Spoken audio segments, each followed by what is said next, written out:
To another episode of The Compliance Guy. I'm your host, Sean Weiss, and as always, I want to begin by saying thank you to each and every single one of you who's logging on, tuning in, and just hanging out with me and my special guest for a little while. Again, it's because each and every single one of you, we are a top 25. Actually, we are number 7 on the top 25 regulatory compliance and health law podcasts out of about 2,600. And it's all because of each and every single one of you. Thank you so much. Well, today I get an opportunity to hang out with a friend. And I can say that he is truly a friend. Although we've only known each other for a short period of time, I feel like we've known each other for decades. And it's one of these relationships that, it just kicked into gear and everything fell into place. And, we realized the more and more that we have opportunities to talk to each other, the more that we have in common, the more that we are so much alike. It's possible that he is my brother from another mother. And I'm talking about one of, and I mean this sincerely. If he's not one of the most interesting men in the world, he is the most interesting man in the world. Because again, every time I talk to him, I learn something new, something fun. Today, we're going to talk about some stuff that's probably going to irritate and anger some of you because you need to be angry. And if you're not, you will be by the end of this podcast, because we're talking about the government. We're talking about commercial insurance companies. We're talking about the harassment on a continuous basis to the point where they browbeat providers to where they just throw their hands up in the air and they say, I'm done. I've had it. I've been in practice for 30, 35, 40 years. I've given everything to this industry. I've given my best to the patients. I've taken care of them. And these freaking payers, they don't want to pay me. But we're going to talk a little bit more about that later on. But I also want to keep this kind of a lighthearted, fun interview because my guest really is kind of a cool, fun, chilled out kind of a guy. So I'm talking about Dr. Stephen Soloway. And you're going to learn so much about him. And I think you're going to be just absolutely fascinated with learning more about who he is and what he does once you hear this podcast. Doc, as I, like to refer to him, he's dedicated his life to helping patients and colleagues. Patients come literally from all around the world, as well as from all over the United States to seek his help. Dr. Soloway's devotion to patients' needs have earned him top doctor awards every year since 2003. And he is regarded as one of the leaders in the Philadelphia, New Jersey, and Delaware area for rheumatologic care. He's recently written a book titled Bad Medicine, The Horrors of American Healthcare. I have that book right here. I'm going to share with you how you can actually get a copy of this book from me for free. His doc was generous enough to send me an entire box that I have and that we want to share with you.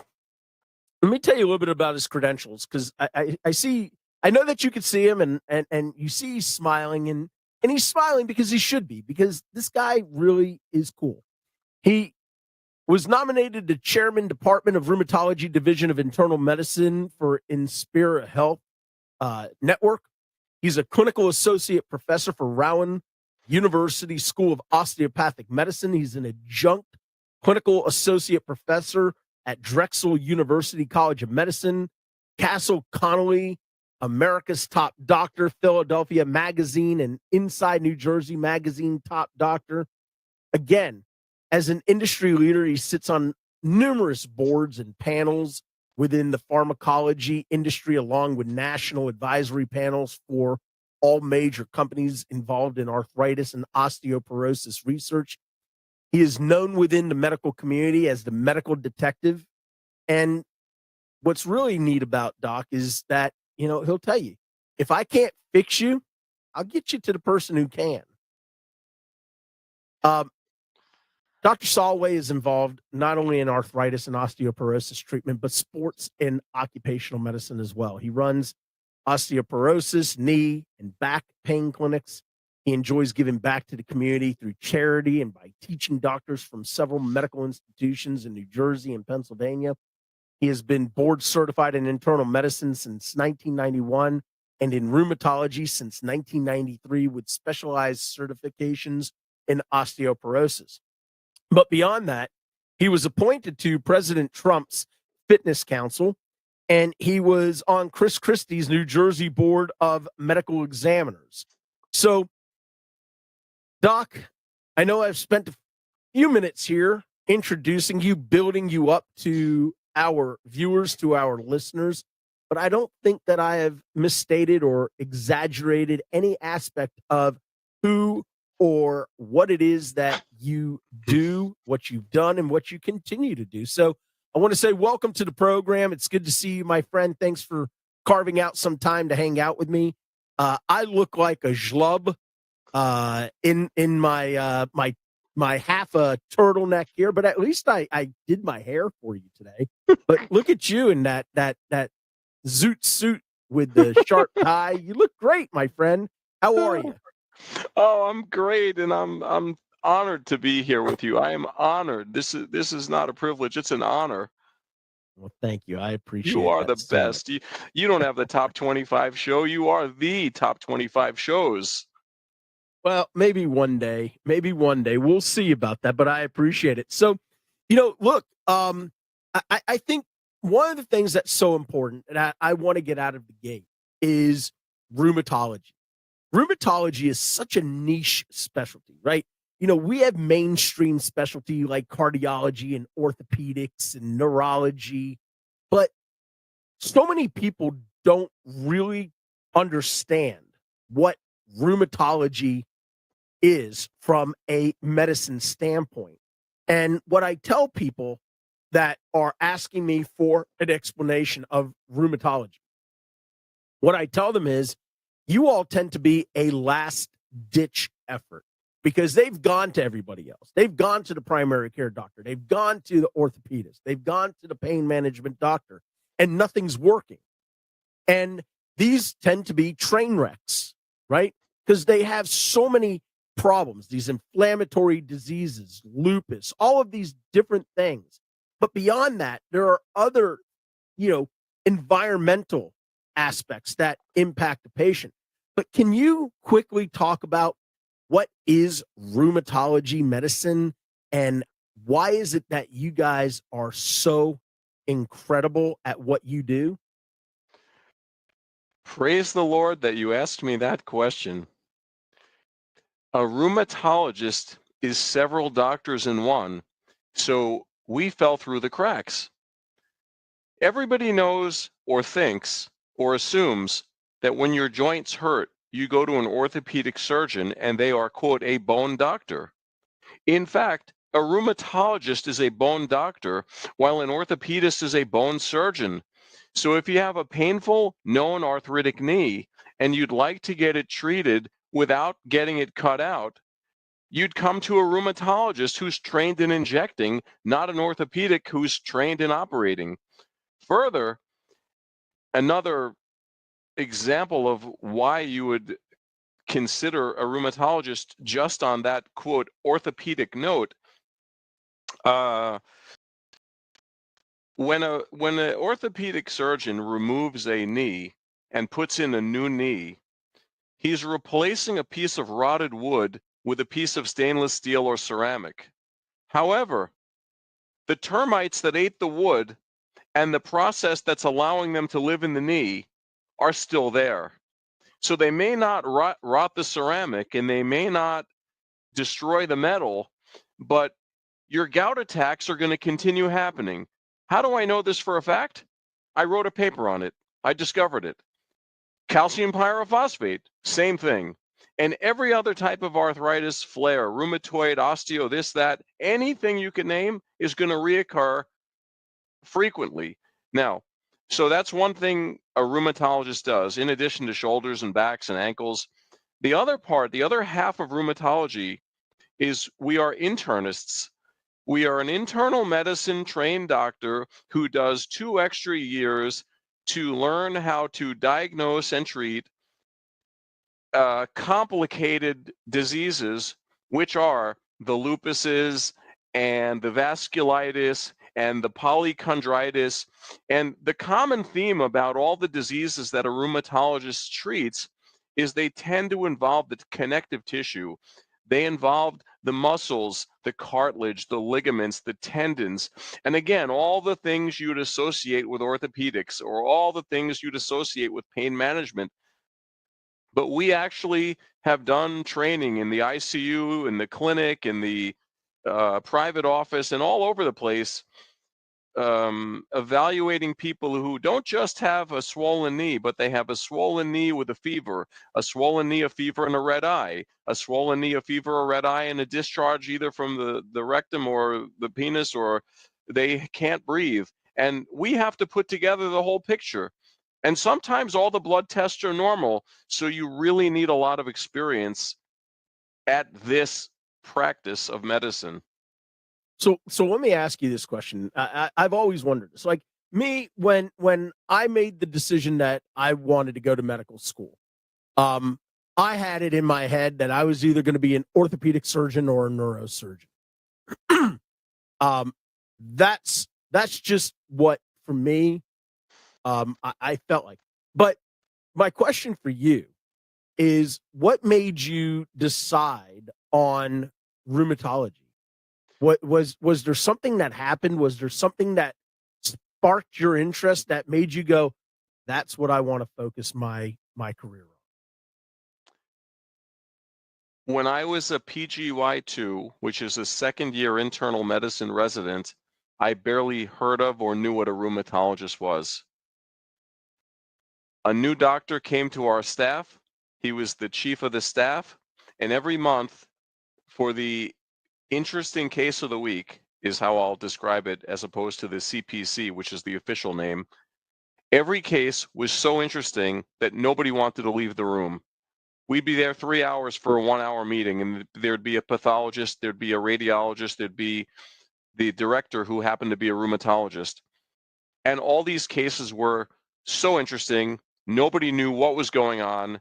Everyone was trying to figure things out. And at that moment, I said, wait a minute, 3, 4, 5 in a row, and they're all rheumatology? This is what I want to do.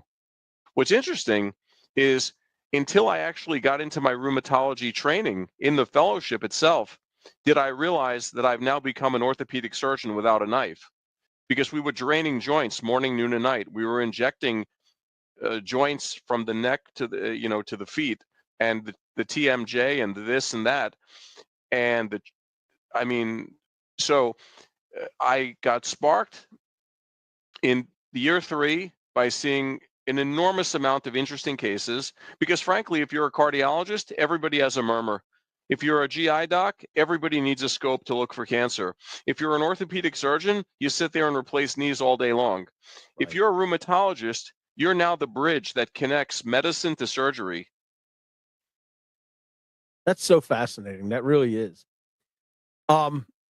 So I want to dive into the book for a couple of minutes, because, and don't take this the wrong way, but for anybody who doesn't know you, when they open up the book and they start in chapter 1, they would think that you are the world's most arrogant person, right? But I think there's a method to your madness in how you created the book, how you function each and every single day. And, I always talk about how physicians as a whole, as a collective whole, tend to be really poor business decision makers, right? That's a fact. I mean, if you take I worked for some of the largest health systems in the world, dating back in the 90s and into the early part of the 2000s, where everything was physician services, where we were acquiring physician practices that were teetering on the brink of collapse, and they were looking for someplace else to go. But you're actually a very interesting businessman, because your knowledge expands far beyond medicine. But the reason why I say folks would open up your book and think you're one of the most arrogant people is this little passage right here. In chapter 1, the man, the myth, the legend. Now, I am going to steal some of this for myself, but here's what I want to here's what I want to talk about. Here you actually start off by talking about, I am the best. I am the Rolls Royce of rheumatology. I am so here we go. My name's Dr. Stephen Soloway, and I'm the best. I mean, who starts a book that way? But it gets better. The Sharpshooter, the Caviar, the Rolls Royce of Rheumatology. Muhammad Ali called himself the greatest and didn't win every fight, nor do I get every diagnosis 100% of the time. I'm totally one of a kind. I will second that. A novel thinker, nonconformist. And after you read this book, I know you'll believe me. I believe you. I believe you for so many reasons. And we'll talk about those as we move on. But let me ask you this question. What possessed you to start your book off that way? I wanted to get your attention. And I'm the best. You are the best. So why did you decide that you wanted to write a book about the world of medicine? Because you had to, in the back of your mind, believe that you were going to get some feedback that might not have been what the average person would want to deal with, right? You're drawing a lot of attention to yourself, especially in a landscape like what we work in with payers, where there's always scrutiny of your services. There's always an opportunity to audit you or to make your life a living hell. What possessed you to write a book on bad medicine? What possessed me to write a book on bad medicine was many factors, but I'd say the catalyst was putting in more than 25 years in practice at what I consider to be a university in New York type of high level, and finding out that every person that seems to come to me has been to 4 orthopedic surgeons, 3 rheumatologists, 2 pain management, a psychiatrist, and a partridge in a pear tree. And by the time they get to me and I diagnose them in 5 minutes and they say to me, I don't understand, how could you possibly be right? I would turn around and I would say something like, well, you chose to come here because you heard I'm good, and your friends come here and they got good results. And yet you're now questioning the fact that I know what's wrong. And why is it that I'm the backstop? I'm the catcher. I'm the garbage can. I'm getting the people that have seen 10 other doctors literally for sometimes something as simple as knee pain or a trigger finger or carpal tunnel or something simple. So after doing this for 25 years with I don't know a number, but high 90% satisfaction of patients, waiting list of months and months, yes, the audits and the harassment and the investigations and all these things, they do occur, and they're I mean, if you're a normal human being who's an honest person, you're going to be scared of it and so on. I thought it was time to take what's really going on in real medicine and try to share that with the real public so that they could see, hey, wait a minute, you couldn't make this stuff up if you tried. You have to be on the scene and you have to live it. And, somebody needs to share it because it's true. Yeah. One of the things that I enjoyed about the book, and I told you this, there are some things where I've actually cited some of um your book in some of the civil or criminal cases that I've been involved with. And there's some good reason for that. But what I find interesting about the book are the collection of letters that you've compiled. Um, you know, things that physicians around the country are thinking, things that physicians around the country are trying to figure out. How do I deal with this? What is it that sparked in you the notion that I'm going to take on these insurance companies? I'm going to push back, and I'm going to push back hard. And I understand that there's going to be repercussions for this. I understand that, they may audit me. They may look at me closer. They may scrutinize me closer. I may be dropped from a panel. But what is it that made you want to take on the payers the way that you have?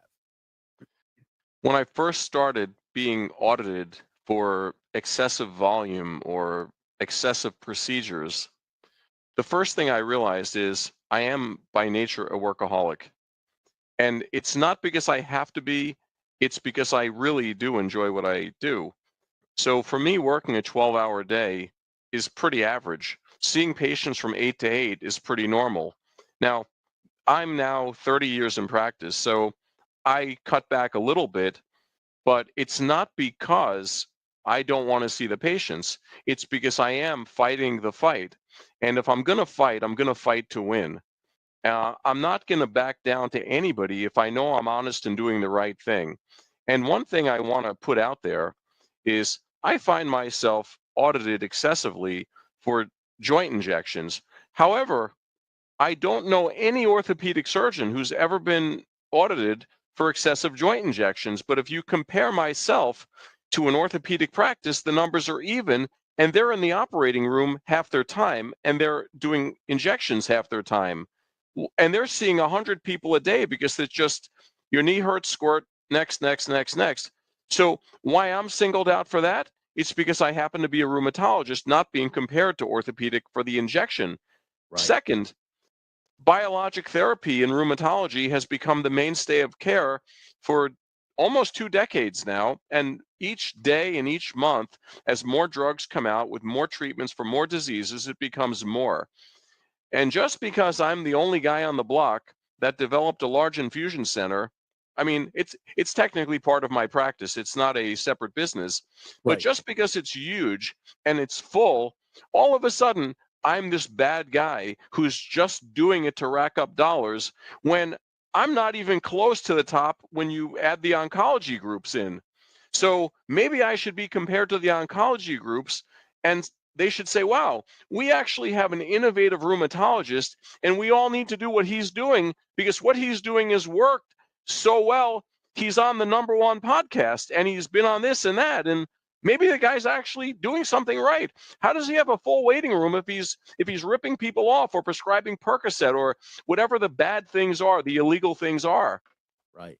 This is why I wrote a book. Yeah.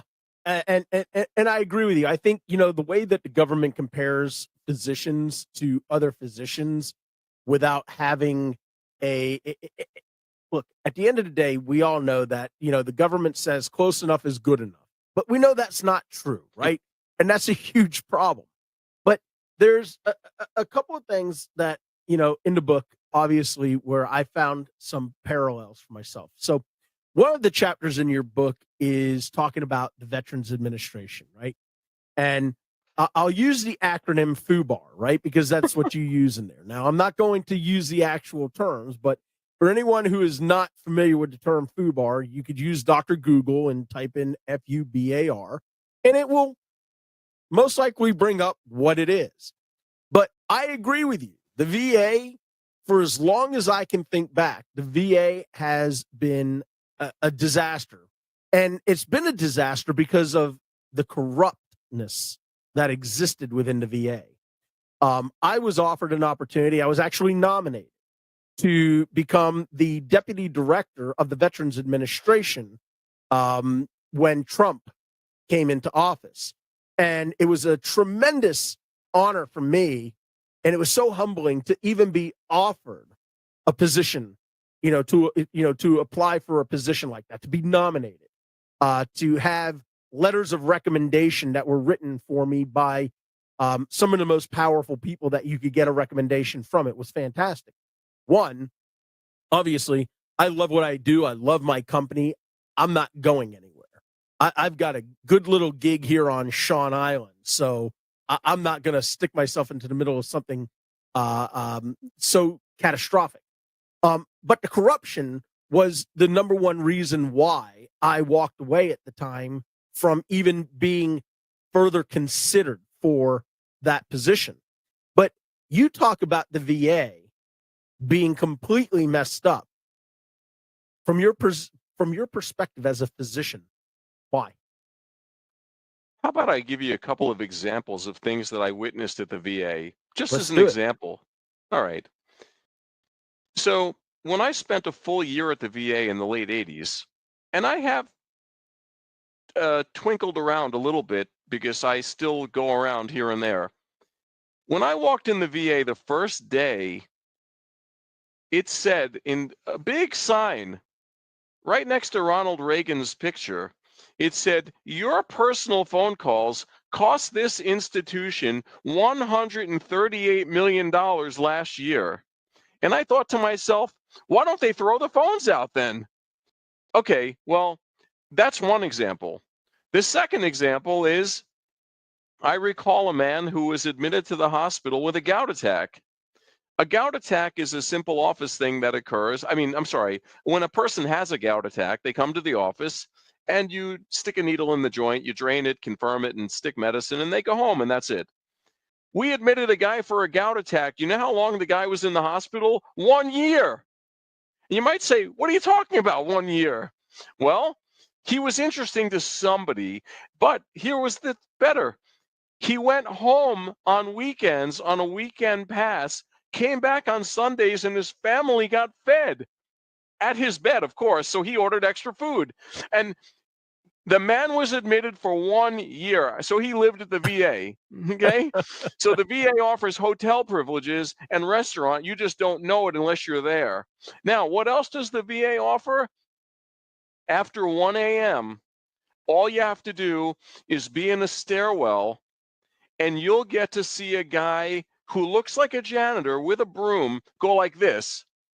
And I thought the first time I saw this, that's odd, until the ceiling tile turned over and the bag of cocaine fell out of the ceiling. And another guy came up with money and they switched. And that guy left that way, that guy left that way. And so there's three small examples of my Unbelievable. time at the VA. And those are the three that just come right to my head 30 years later. And by the way, nothing has changed. Nothing has changed. Absolutely. Oh, I shouldn't say that. It's gotten worse. Yeah. It's gotten worse because some of the really smart doctors that are affiliated with some of the really smart medical centers that are nearby, some of them retired. Some of them were kicked out because if you're working for the government, you're time limited. So the smartest guys doing the best work had to retire at a certain age. This is insanity. The government overreach that goes on at the VA is the whole reason why the VA shouldn't exist. And one step further, all the veterans are on Medicare. So why do Right. they need the VA? Why can't they go to their favorite local hospital? I want them to get treated. I want them to get the best care. Yeah. You know, it drives me nuts with our government, especially when it comes to our um, men and women in uniform um, and their families, because they've sacrificed so much. They have given so much of themselves selflessly to this country. They, in the 70s, during the Vietnam War, those who were in the fields had Agent Orange dropped on them, only to find out years later the detriments that it caused to their health, cancer, all these horrible diseases. You know, the injections that they would receive prior to being deployed downrange, not knowing what they were getting, why they were getting it, and later on finding out that it rendered them impotent, or it created, migraines, or it created all of these other problems for them. When I got the privilege to work for the Department of Defense, I was in Landstuhl in Germany at the Landstuhl Regional Medical Center. And I remember watching the aircraft coming in. They would come into Ramstein. They would be brought over to Landstuhl, from the battlefields. And, these are 18, 19, 20, 21-year-old men and women, blown up by an IED, friendly fire, whatever it is. And I would think to myself, man, thank God for Landstuhl. Thank God for Ramstein, because the care that these men and women were getting over here, or getting over there, was the best in the world. The problem was, once they were stabilized and they were able to be transported back stateside, they fell through the cracks. Just like our retired military men and women have fallen through the cracks at the VA. It's a disaster. And I agree with you. Nothing has changed with the VA. It just keeps getting worse. And not only are the military getting through the cracks, as the Medicare system is getting depleted and the Social Security system is getting depleted, because people in high places learn how to steal money, and they I don't know, I heard a plane load of money showed up in Iran, few $100 billion in dollar bills, but there's no money, like when I retire, I won't have any Medicare benefits anymore, or I won't have any Social Security benefits anymore. And I wrote in the second book, the medical politics book, I wrote how I believe our class system is so changed that now we have peasants and billionaires. The whole Democrat, Republican, Independent, this is a show. You have an oligarch billionaire who's 50 billion and up, pick anyone you want. They are a pseudo communist, because once you're that rich, you have to do what they say or they censor you. Then you have the middle class billionaire or the higher level peasant, and I am a higher level peasant. A higher level peasant is not a billionaire, but it's somebody who works, goes to work, has a car, takes a vacation, and generally lives a, quote, the American dream. And the guy with $1 billion, unless he aspires to own a sports team or a rocket ship station, basically lives the same life, but can leave his kids $1 billion instead of $1 million. And then on the lower end of the totem pole, you have the people that are shut-ins, if you will. I guess that's the most politically correct term. They get a check so they can stay shut in. And then you get the second level of shut-ins, which they walk out of their house and they walk to some government-sponsored place, and they're paid just enough to survive, and they're given health insurance that nobody takes. So to say that all doctors are close to equal, or to say that having insurance universally is a good thing, this is exactly why it's a terrible thing. Because one, if you're not incentivizing a doctor or a person to become a doctor, you're not going to get a good pool of doctors. Second, if you get a really savvy group of doctors, then they're going to say, well, wait a minute. I want to treat the middle class because I get paid for my service. I don't want to treat the people who have the government insurance, because one, if I treat too many, I'm going to get audited or maybe shot at or something. And furthermore, they don't pay. And they're the ones who are trying to save money by giving a haircut to all the doctors, but the VA is still open, wasting, maybe trillions over the years. Yeah. So I agree with you. So that brings me to another chapter in your book, where it talks about big government is bad. And let me kind of set it up, right? So I try to remain very apolitical on my podcast, but unfortunately, healthcare has been over politicized.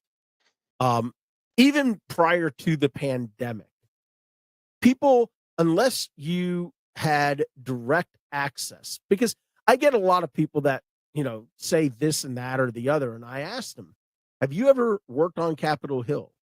Have you ever engaged with a congressperson or a senator? Have you ever seen the inner workings of a governmental agency? Because if you haven't, it's easy to be an armchair quarterback and to sit there and say, you're wrong. You're a conspiracy theorist. But I've seen the inner workings of government agencies. I've had the pleasure and sometimes the displeasure of working with people in the upper and lower chambers of Congress, meaning the House and the Senate. I believe personally that big government is bad. And I think it's bad for a number of reasons. And I think there's a lot of people, because when you talk about big government, I think you have to also equate that with socialism to a degree, right? And 100%. and when you talk about socialism, now, I'm sure I'm going to get somebody or a few people that don't like what I'm about to say, but I'm okay with that. Okay. Because it's the truth. If you look at countries that have been dominated by socialist policies, Venezuela, right, as a prime example, these countries are bankrupt. They are impoverished. They are constantly at war, at civil war with their own people. They're starving. They are without proper medical care. The cost of goods in those countries is so excessive that it becomes only accessible to a few. If you take a look at the United States of America, we have traditionally been a capitalistic society. And I know capitalism is considered to be a dirty word in some circles. But the fact is, that's what this country is. It's a capitalistic society. And we have, in my opinion, and I want to get your take on this because you do have a lot of political affiliations. And I know you have some strong positions as a physician on this, as a business owner, as a businessman. We have been seeing over the last couple of years now what I consider to be a social experiment in this country, a socialist experiment in this country. And I don't know that it's going very well, with the fact that we've seen 7.5% increase in inflation between January of 2020 to January of 2021. Gas prices. I mean, in some parts of the country, man, we're approaching that $8 a gallon mark. Oil is what? Over $100 a barrel. The cost of going to the food store is now approximately $1,000 per month more than what we were spending prior to, and we're not getting the same value for our dollar. Socialized So sad, medicine. so true. Yeah, socialized medicine, right? So let me pull it back in. Socialized medicine has been a concept that a lot of folks have talked about here in this country for decades. And the fact is, we do have socialized medicine in this country. Socialized medicine is government-sponsored health care. We have that with Medicare and Medicaid. Is it working? Am I overstating the dysfunction of the system? Am I out of line?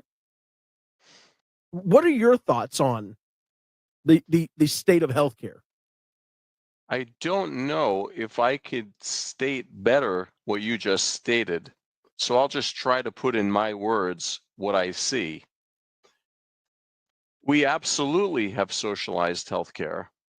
what should be pointed out is 100 million people are in the socialized group. However, 200 million people remain in the private sector. Now, there's two algorithms that lead from this point. So let me start by the people that are in the socialist group that want socialized medicine for everybody. I'd first say, if private works for 2/3, why switch 1/3 to make happy the other 2/3 when they're already theoretically happy? The second thing is, if you were to socialize medicine, at least in concept, you'd have to raise taxes because somebody would have to pay for it, because now it's another government expense.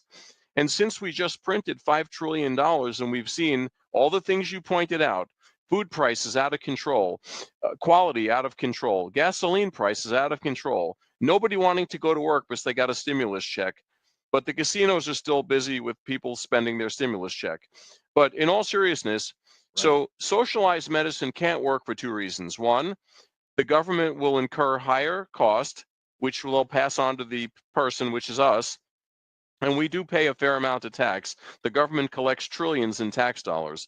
The other thing about socialized medicine is making an assumption that all doctors are equal, and that's ridiculous. There's many people that go into medicine as a second job because their spouse works in a full-time job, and in their job, their role is to have a part-time job, and they work 9 hours a week. They'll work 3 hours Tuesday, Thursday, Saturday, or Monday, Wednesday, Friday. How can that person possibly be as skilled as somebody who's doing it day in and day out for years and decades and so on? It's not possible. So the concept of two people being equal, that concept is ridiculous. I mean, that is probably one of the most ludicrous things that can be said. No one's equal. I'm not better or worse than anybody. But I'm certainly not equal to anybody. Yeah, no, I Now, understand the point that you're trying to make. No, it's an extremely valid point. No two people are identically equal. It's just not possible. So one of the things that you experienced was the wrath of the government in an audit. If I'm not mistaken, you were one of the very first people targeted by the recovery audit contractor. But your overpayment demand at the time, and it still may be true today, yours was the largest amount ever requested as an overpayment demand from a recovery audit contractor. It was in excess of $2 million. Am I correct? yes, you are correct. In fact, I'm so busy, I don't know why they didn't ask for $5 million. But notice, they claimed after the fact, several years after the fact, they overpaid me. They never said I did anything wrong. So what I was accused of is working too much. They can't understand that there are people, maybe just me, but maybe others, you can actually work smart. If you work smart, you work efficient, you have a good staff, you take care of your staff, they take care of you, and you can get a lot of work done in an efficient manner. And just Right. because you're efficient and you're not, linked with the orthopedic surgeon when it comes to the injections, all of a sudden you're such an outlier. The first thing they do is they say, well, let's check two charts, extrapolate the data, and you owe us $2.5 million. Okay, well, if you get hit for $50,000, you cut a check and you move along and you forget about them and they forget about you. But if you're the big outlier who's doing all the work, you can't walk away from that kind of money. So what do? You get lawyers, you get people like yourself, you get advisors, you get smart people, and you fight. And you fight hard and you fight to win. And you go through the 5 levels of appeal. I stopped at level 3, which was a federal district court, and I won. And I won because I went before a judge who is a rational thinking man, and he told me, I only overturn 8% of the cases brought before me, and I do a lot of this work. He made it very clear, like my chances of getting an overturn from the beginning were not high. But if it didn't work at this level, I was going to go to the next level and wherever I had to go, because it's just too much to walk away from. Because I didn't do anything wrong except work and accept the fees that Medicare paid me, which, by the way, are the lowest of anyone. So no doctor really has an incentive to see these people, which is why Manhattan, you can't find a doctor that will accept Medicare assignment. You have to pay, and then you submit the bill to Medicare yourself. Yeah. But yeah, so I had that audit. This audit was brought upon, it was started by Barack Obama's administration. They brought on this recovery audit system where they pay contractors a percentage of what they recover. It's in the billions, like $3 billion they expect to recover. Well, why are they paying it out? Why don't they lower their reimbursement? Why are they saying they overpaid you after the fact if you work too much? How could somebody tell you you work too much? If you're tired, you stop working. If you're an ambitious person, you keep working. This is the beautiful thing about a capitalist country. You can work as much as you want. Yeah, nobody's forcing you to do it. You work as hard as you want. You get to the level where you feel comfortable, or you don't, and then you figure it out from there. I agree with you. So, I don't know if you're picking up on a trend. I kind of like to go from a fun topic to a more serious topic, back to a fun topic. I want to switch to a fun topic for a minute, because in the book you have a chapter called Solowayisms.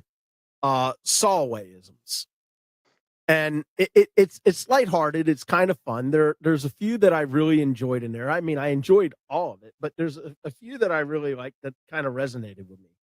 And I'll get your take on them. One of them is, the devil you know may be better than the devil you don't.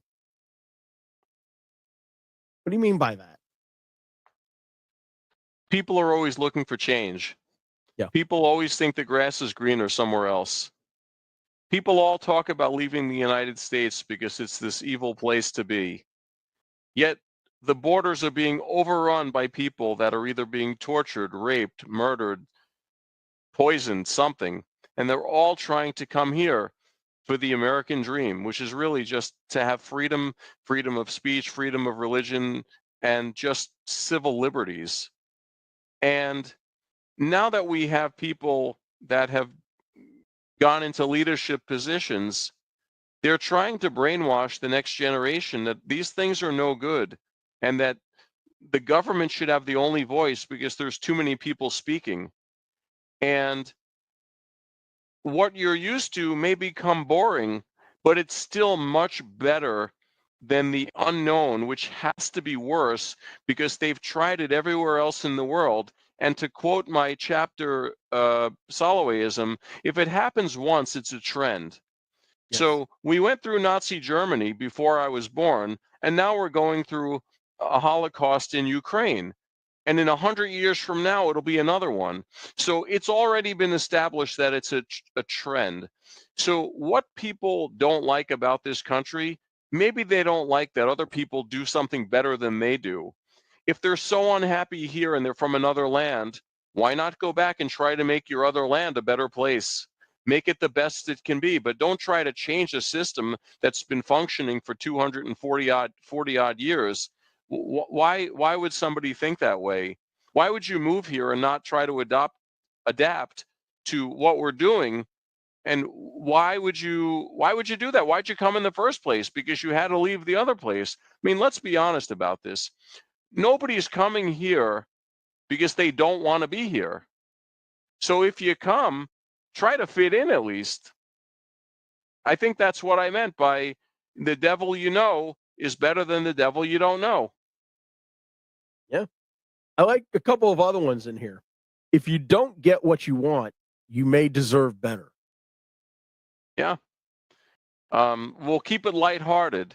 Yeah. If a girl broke your heart, which we've all had it happen, there's a better woman out there for you.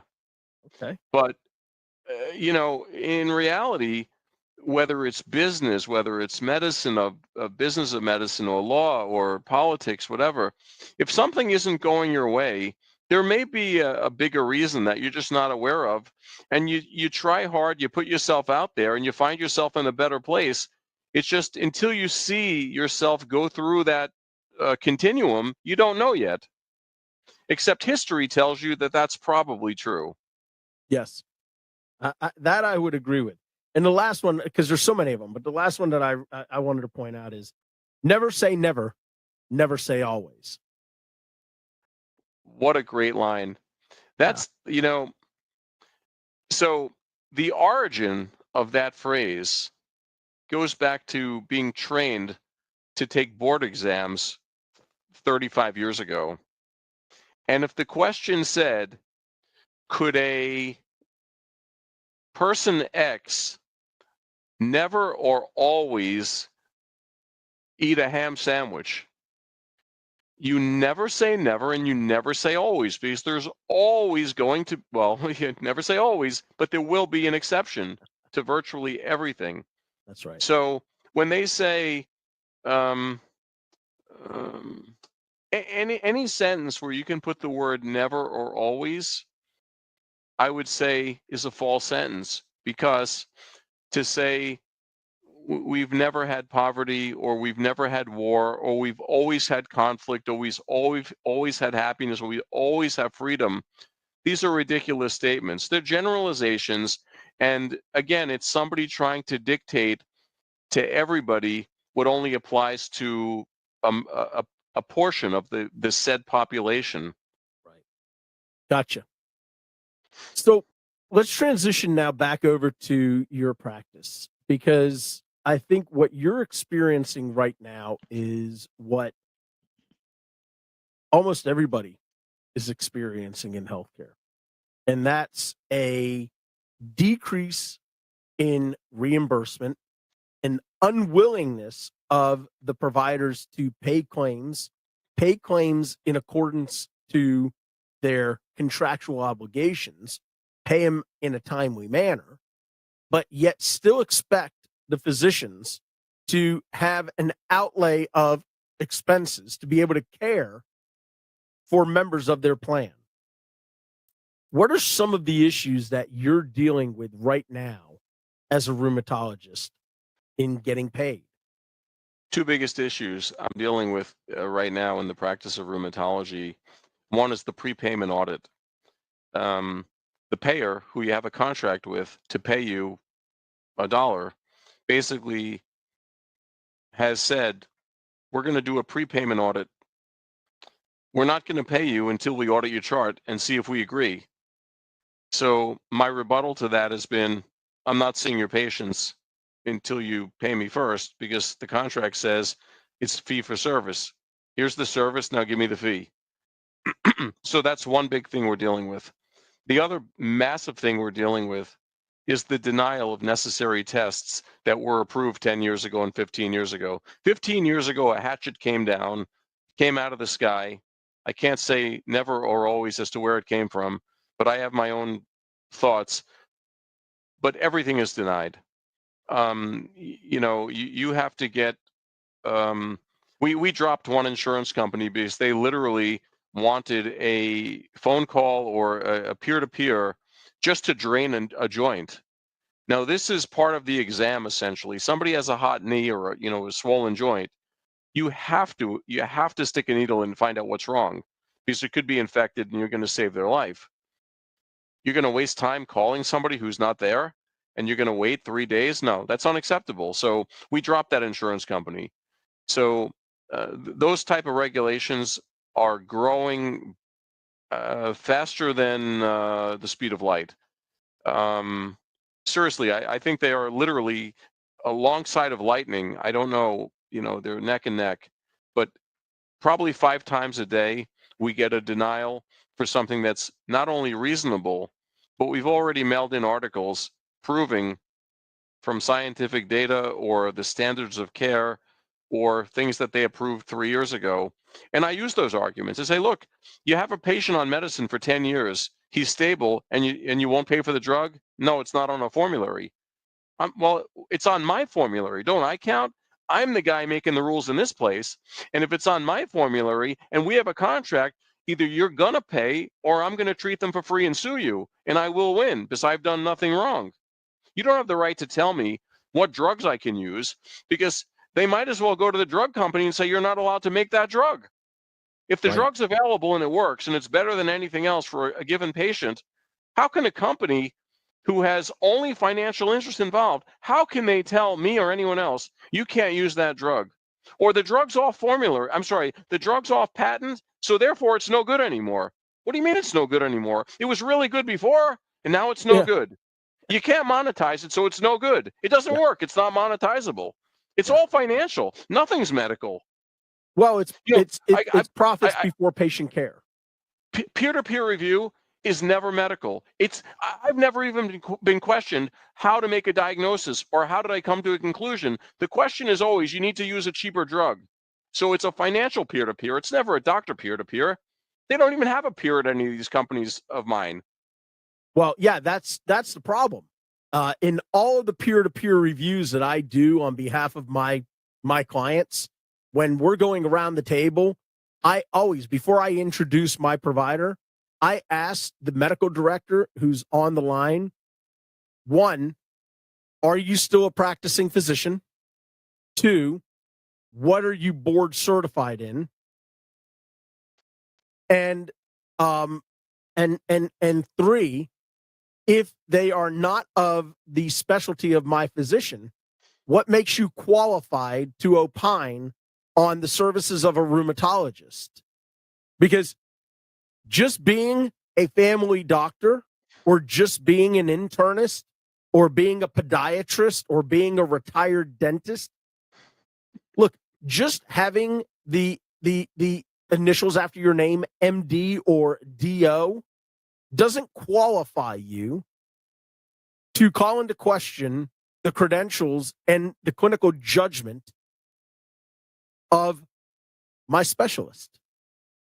So I agree with you. You know, I just went through a situation, and I'll say this because I'm the member, United Healthcare, absolutely horrific experience with United Healthcare, and they lie. They lie to you as a member. Forget about being a doctor. They lie to you as a member. And I know I have people from UHC who have listened to my podcast because I get emails from them. Hey, can you not say that? No, I'm going to say it. So I've been on a medication called Dexilant. For anybody who doesn't know what that is, that's for GERD. It is for people who have been on omeprazole, on Protonix, on a proton pump inhibitor to reduce the acid in your gut. I've been on the Prilosec. I've been on the Pepsid. I've been on the other medications, right? The problem is those create gastric polyps in me, and they put me at higher risk for stomach cancer if they're not dealt with. So once a year, I have to go for an upper endoscopy to get all of these gastric polyps removed from my system. They put me onto this medication, Dexilant. I've been on it for years now. It works. I take it. I don't have to sit up in bed at 2 a.m, burning, feeling like I'm a dragon about to burn down an entire, castle. But somebody in their infinite wisdom decided to take Dexilant off of the formulary list. So now it requires a PA, a prior authorization. Well, my doctor sent in a prior authorization. Now, today is what? June 17th. My physician's office sent in a prior authorization on May 14th. I have been taking omeprazole, and I'm having to double up on it. I'm having to take Tums. I'm having to take Rolaids. I know some of you are sitting there going, Sean, we're not here to listen to your healthcare problems. We don't care. You should, because it could be you next. Absolutely. Fight. I have never had to fight so hard and my physician even said to me, Sean, what else do you want me to do? I don't know what else I can do. Well, you're my physician. You're my advocate. You need to advocate for the reasons why I have to be on this medication. Don't tuck your tail and run from the payers.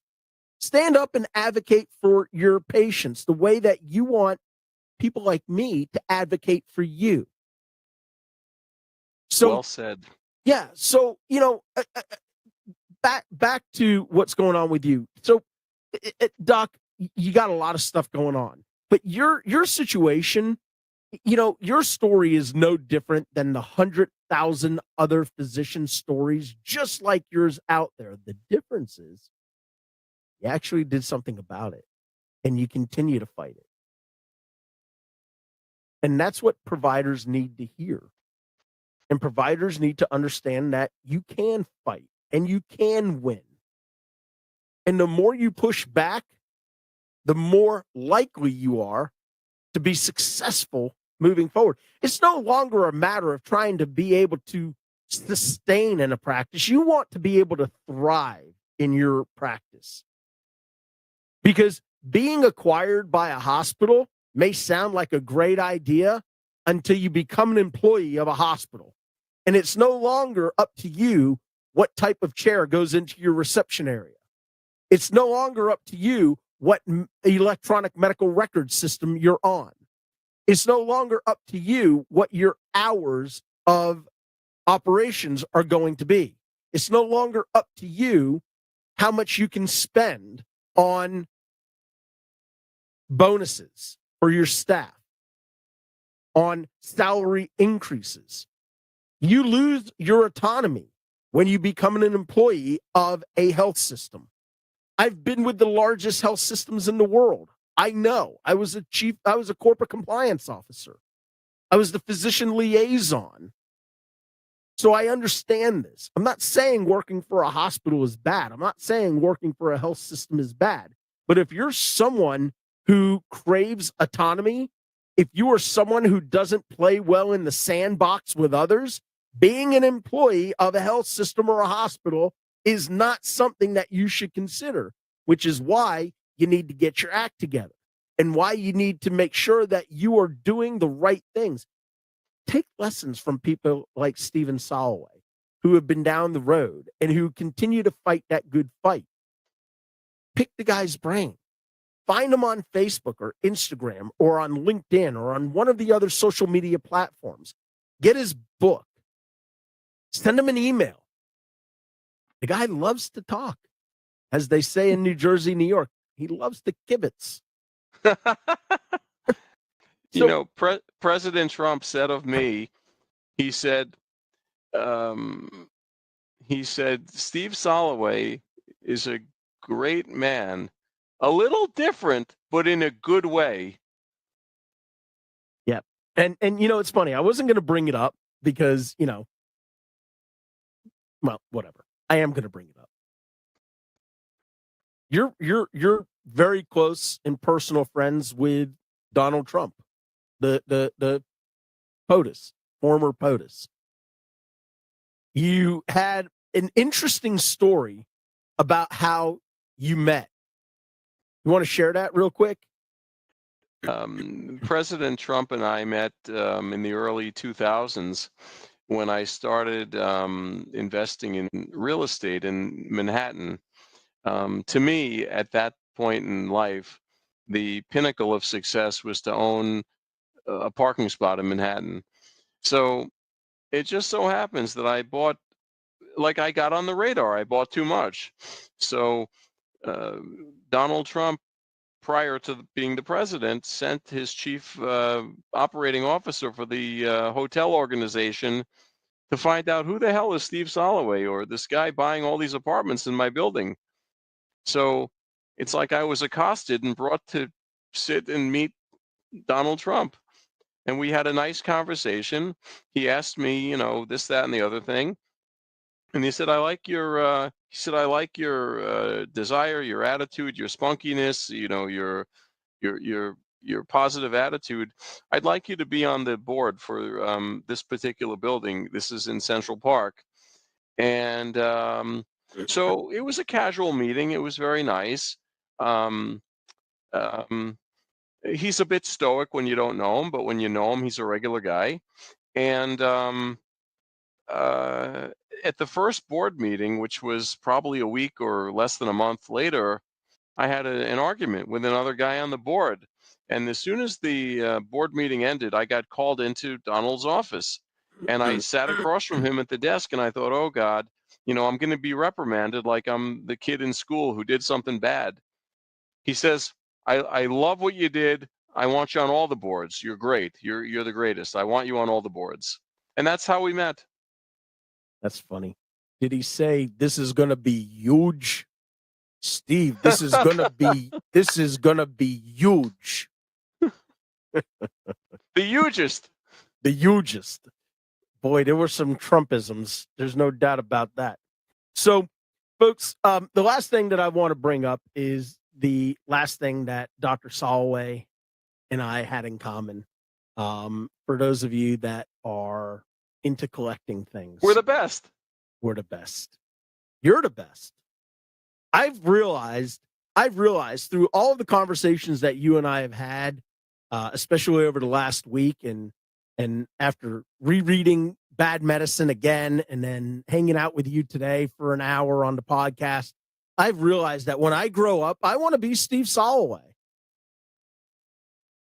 The guy's but a gold he's medal. A little different. He's a little bit different, but that's a good thing. He is a little different. Listen, the guy's a gold medal winner in swimming. Well, that's in the master swimming, where I compete only against people my age. I understand, but see, you use the term master. See, once again, you are a master. Listen, the guy holds a black belt, right? Is that in jiu-jitsu or is that in karate? That was in a disciple of karate called Ryo Goju, and I was trained by the infamous. Oh my God, this gets into a long story, but I'll make it a short. Sensei Joe Arteezy and Sensei Carol Wood. Okay. These are the, oh my God, of, You got it. So the guy, listen, I told you at the beginning of this thing, if he's not one of the most interesting men in the world, he is the most interesting man in the world. They should have used him for the Dos Equis commercials instead of the other guy. You know, I don't drink often, but when I do, it's Dos Equis. But you know, one of the things that I know Doc has a huge passion for is collecting baseball cards and sports memorabilia. As a matter of fact, he was elected to the Professional Sports Authenticators Hall of Fame, which is PSA. And it's a tragic story. We're not going to get into all the details, but it is still recognized today as the Stephen Soloway collection, which is the most revered collection of baseball cards in the entire world. It includes the Honus Wagner tobacco card, which I think was, if not the highest graded, one of the highest graded, the Babe Ruth rookie card. It just was Shoeless Joe Jackson. It just was comprised of the most incredible baseball cards that were available. Beyond that, I know you're an avid art collector. There's so many artists that I know you follow and that you are a fan of. Too many for me to be able to mention. One of the interesting things that you did talk about, though, that I do know about, is when you were on Donald Trump's airplane and you were talking. He said, Stephen, if the plane's to go down, neither you or I are going to be the first person that they look for, no matter how huge we are. They're going to look for what? The Renoir. The Renoir. And I immediately saw it, and I recognized it because Renoir, for those who don't know, is a famous artist who had rheumatoid arthritis, and at the end of his painting career, stuck the paintbrush in his mouth, or he taped it to his arm. And he also painted and depicted swollen knuckles. So it was meant to be, that I was to be educated again, not just in the rheumatology training about Renoir, but from the Donald Trump collection of Renoir. Yeah. Pretty neat, pretty spectacular. As I said, when I grow up, I want to be Stephen Soloway. All right, listen, ladies and gentlemen, that brings us to the end of this podcast. I am so grateful to each and every single one of you that tunes in, logs on, and hangs out with me each and every single day. And for those of you that are only hanging out with me once or twice a week, shame on you. It should be a daily thing. We have such great content, such great guests. Again, I want to thank my good friend, Dr. Stephen Soloway, known rheumatologist, businessman, avid collector, avid swimmer, just all around cool guy. Doc, thanks for hanging out with me for a little while. I loved it. I love you. Thank you so much for the honor to be with you for this hour. Well, it was my honor, and it's such a privilege to be able to spend time not only with such brilliant minds and unbelievable human beings, but with people that I can truly consider my friend. All right. So again, to each and every single one of you, thank you so much for hanging out with us for a little while today. We'll be back on Monday with the Compliance Roundtable. Until then, remember, be good to yourself, but more importantly, be good to each other. Take care.